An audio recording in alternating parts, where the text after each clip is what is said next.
had a very early opportunity to meet Beyoncé. Those people who are born to lead and born to succeed are not necessarily worried about. I had lost someone very dear to me, and it had me thinking, what is my purpose in life? For me, it is very much about... Do I have to hold it when you give it to me? Yeah. Okay, so we're gonna do this? Oh yeah? This is good because you know what it means then is that you can't stop me on a long answer, yeah?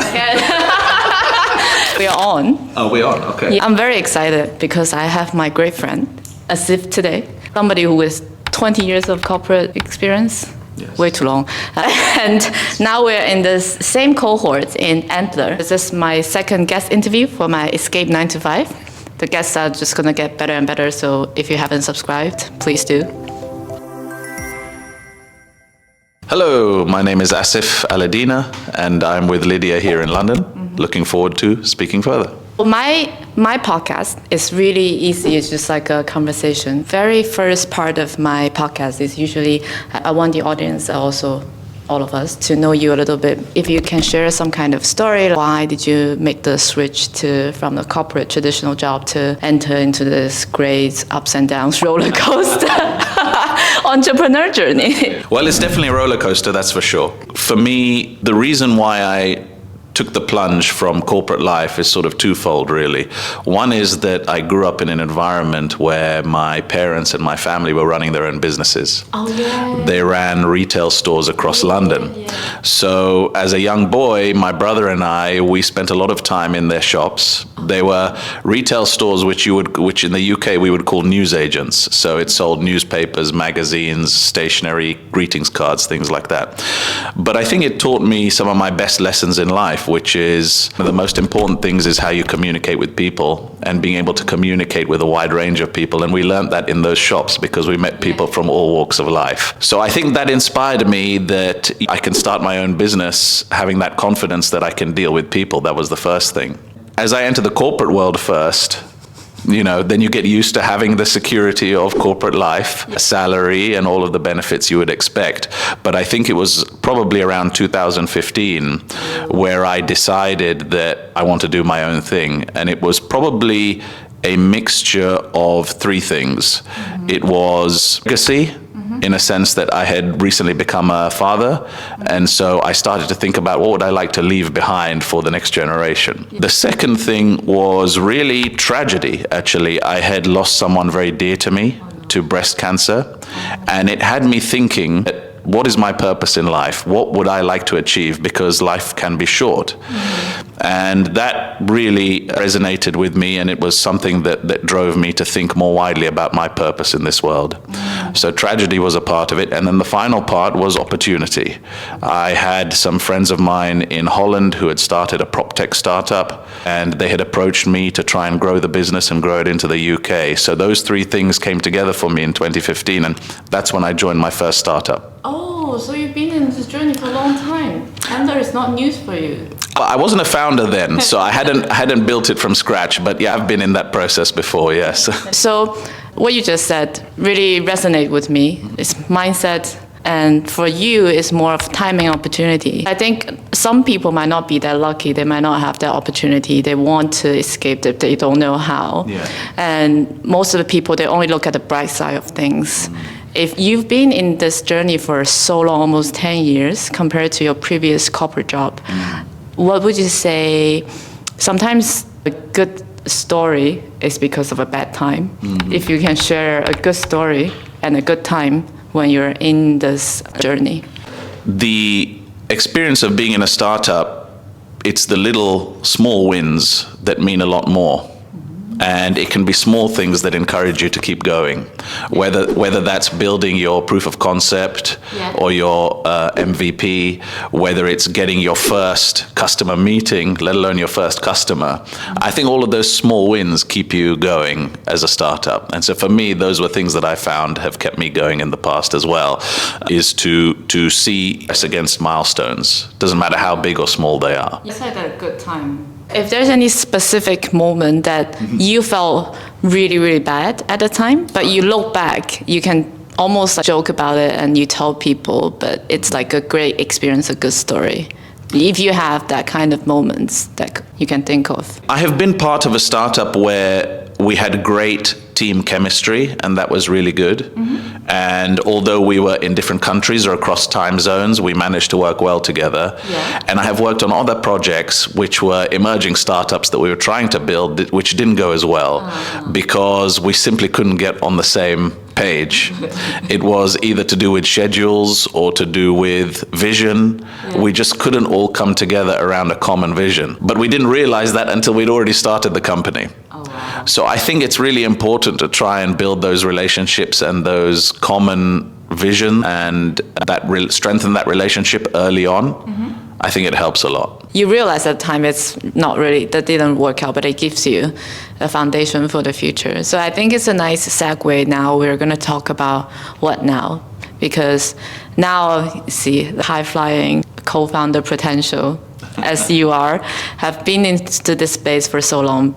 And the question I really want to ask is, you have your background in prop tech, communication, maybe AI, I don't know. What type of startup you're trying to focus on for the next business? I think for the next business, what I'm really keen to do is leverage artificial intelligence. It's something that I'm very excited about. I see multiple opportunities for applying AI in different contexts. What I'm looking to do is to apply artificial intelligence to the hospitality industry. For me, it's an area where I see a lot of needs and problems. And I think AI has now started to reach a level of maturity that it can apply itself to more complex problems in hospitality. And what I mean by that is more and more artificial intelligence is able to replicate human communication and interaction. Yeah. And for me, this is crucial. I would like to see a time when you can pick up the phone in a hotel room and speak to AI at front desk, knowing that they will always answer the phone. Maybe they'll be multilingual in almost any language. Exactly. And so this is my vision, really, is to bring that to hospitality and hotels in the near future. Let me ask you a VC question. Why you? But just to comment on that, because I listened to a podcast recently. They talked about this app now.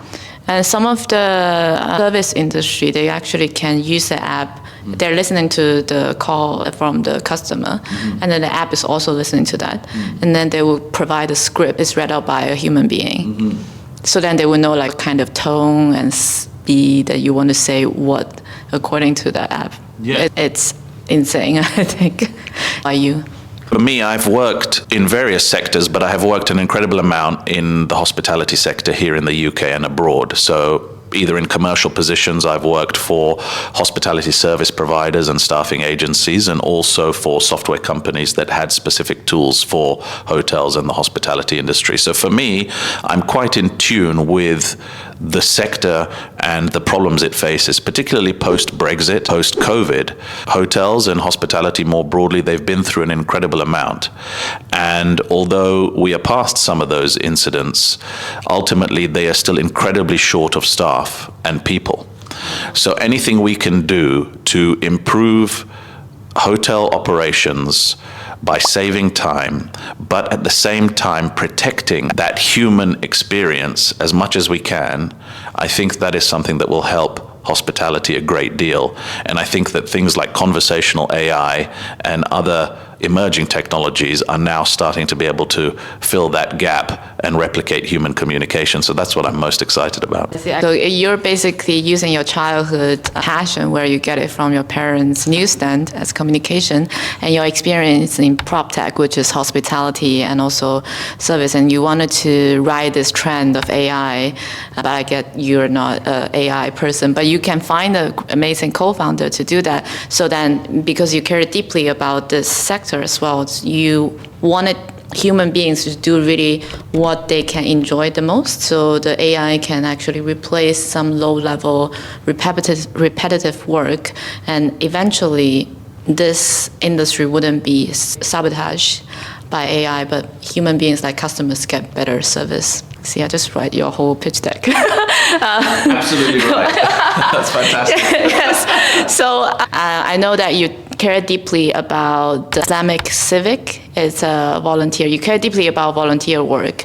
And is there anything that you think as an entrepreneur that actually helps you on that front? Or is it better when you are back in a corporate, it doesn't matter? I think I'm guided a lot by my faith in my community in terms of giving back to wider society and volunteering where I can.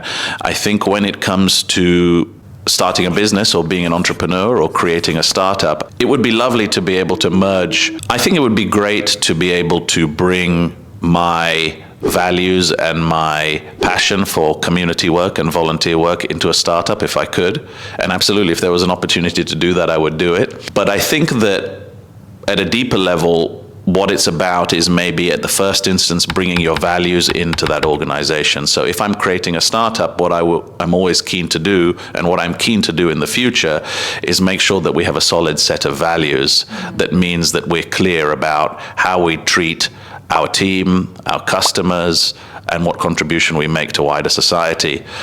If there is an opportunity to go one step further and actually get involved in voluntary and charitable activities, I would be happy to do that. That's not always the case, I think, for a lot of businesses. No. So I think as long as you start with a core set of values and you bring those into your startup, then I think that covers most of it off. Values are very important no matter what you do. So if you can share a little bit about your core value, and when you mention your daughter, what type of value that you're trying to influence her, or she has been influenced you? I think it comes back to what we discussed right at the beginning. Everything I've experienced in my life tells me that it's about people, and that everybody on this planet, we are all the same, we're all human. And so I think if we take that as our core value in how we deal with each other, how we help each other, how we create businesses, for me, that's key, is it's all about all of us being people and understanding that commonality first. I agree. I think focus on people and things will go on the right place. I think so. And then this is a nice segue to go to our next segment, that what's next for you. Now, you've been to several startups. You're trying to found your own startup now. What is the most important outcome for your next venture? Is it multi-billion valuation, or focus on people, or focus on impact? So there are different definitions of success. Yes, I think so. I think all of those things would be fantastic. A multi-million pound valuation and making an impact and having a great team to do it with. I think you nailed it. Those three are crucial. I would just add that I think for me at this particular stage, as we're in this building phase of our projects, I think for me it's really important to start with a solid foundation so that whatever we start today and whatever we put in place survives for the coming period. I think technology is moving incredibly fast.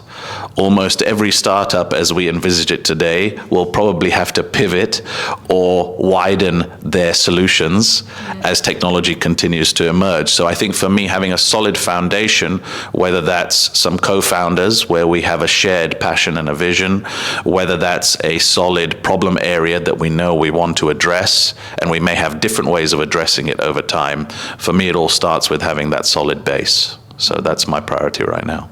Building a startup is very hard. It's difficult. It's different from working for somebody else, because you just log in and then log out again, and then you gotta bye, boss, hello boss again tomorrow. Building your own business is 24/7 because it's your own business. I've talked to startup founders. They schedule calls over the weekend, and I was like, "Why are you working on weekend?" He's like, "You're working on weekend as well." Yeah. This is my own business. This is my own life. Are you? It's sort of easy for somebody like me because I just only need to take care of myself and my YouTube channel and stuff. But somebody like you have a family, you have other pursuits. How are you going to balance that for the next 3 to 5 years to start your own business? Yes, it's a challenge, but it's something that you have to do. So I don't really see it as a choice. I just have to try and find a balance. The way that I approach it is I try and involve everybody in what I'm doing. So if you speak to my wife, if you speak to my daughter, they are involved at every step of the way, whether I'm showing them a prototype, whether I am getting them to help me choose colors for branding. I involve them in every step of the way. Willingly or unwillingly, they get involved. You turn quality family time into your business time. Absolutely. The business meeting. Now you get to decide what's the next big thing on the table. So what is the one prototype that your family get to help you in the past? I mean, my daughter's been great at helping me elect color schemes and branding for projects that I've worked on in the past.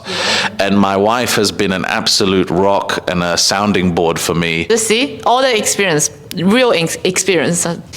You mention your parents a lot, because they are sort of entrepreneurs, start from nothing to build a business.